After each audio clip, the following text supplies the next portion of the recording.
पुणे शहरात मोठ्या आर्थिक फसवणुकीचा धक्कादायक प्रकार उघडकीस आला आहे। पुणे पोलीस इकॉनॉमिक ऑफेन्स विंगने एक खासगी कंपनीच्या 2 संचालकांविरोधात गुन्हा दाखल केला आहे। या प्रकरणात संतोष बांदल आणि ज्ञानेश्वर चोरगे यांची नावे समोर आली असून ते व्हॅलेंटिना इंडस्ट्रीज या कंपनीचे संचालक आहेत। आरोप असा आहे की जुलै 2022 ते एप्रिल 2026 या कालावधीत आरोपींनी गुंतवणूकदारांना जास्त परताव्याचे आमिष दाखवत तब्बल 42 कोटी रुपयांची फसवणूक केली। सुरुवातीला काही गुंतवणूकदारांना परतावा देऊन विश्वास संपादन करण्यात आला, मात्र त्यानंतर अचानक देयके थांबवण्यात आली, ज्यामुळे गुंतवणूकदारांमध्ये संशय निर्माण झाला। प्राथमिक तपासात सुमारे 2000 गुंतवणूकदारांची फसवणूक झाल्याचं समोर आलंय।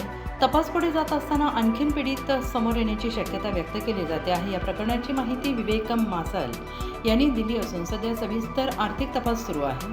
छाप्यादरम्यान जप्त करण्यात आलेली कागदपत्रे आणि डिजिटल पुरावे तपासले जात आहेत। दरम्यान संबंधित कंपनीशी व्यवहार केलेल्या गुंतवणूकदारांनी पुढे येऊन तक्रार नोंदवावी असे आवाहन पोलिसांनी केलं आहे। आणि ही बातमी पाहण्यासाठी आणि अशाच अपडेट्ससाठी पाहत रहा व्हॉइस ऑफ महाराष्ट्र न्यूज।